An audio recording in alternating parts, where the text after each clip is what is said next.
It was the kind of night where the city light reflects more what's wrong than what's right.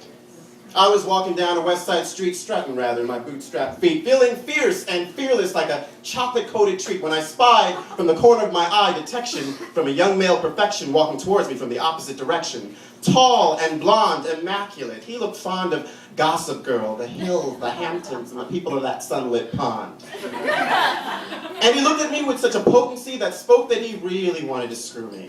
Up until then, I hadn't looked in his direction, such as it was. I hadn't noticed his perfection, but feeling the weight of his detection, I gave him my gaze without retention.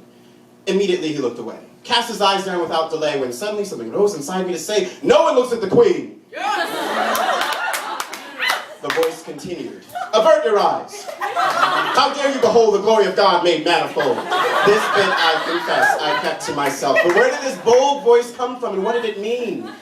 Within that infinitesimal second, the answer came to my mind unbeckoned, of victories lost and failures unreckoned that began to wash my soul clean.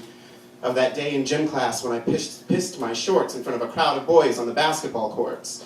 Of that night a man paid me to punch me in the gut while he kissed my faraway lips and fondled my butt. Of every night I've gone to gay bars and walked away green at the tall masculine blondes because no one looks at the Queen.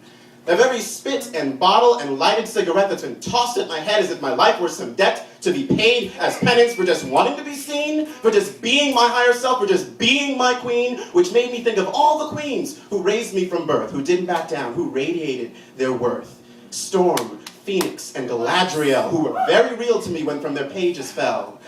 Betty Davis, Claire Huxtable, and every great British dame that could wither you with a look and shadow you in shame. Oscar Wilde, Walt Whitman, Shakespeare, Milk, and RuPaul, who taught me words and wit can win you at all.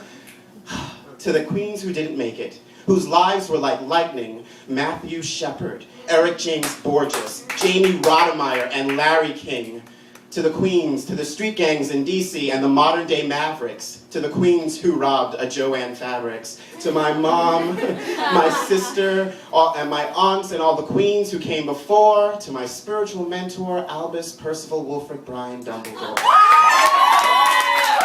It was like that cosmic confluence catapulted me in between that moment back on the street when I said, "No one looks at the Queen," and I saw my former selves in my mind's eye reflected, 25, 21, 19, 18, 11, 8, all of them neglected. It was like reaching through them back in time to the source of what will be to that gorgeous, royal 5-year-old me with ancient eyes of fire and hair like cotton to say, "They may not bow. They may be mean, vicious, and rotten, but I vow you will be seen, my queen, and you will not be forgotten."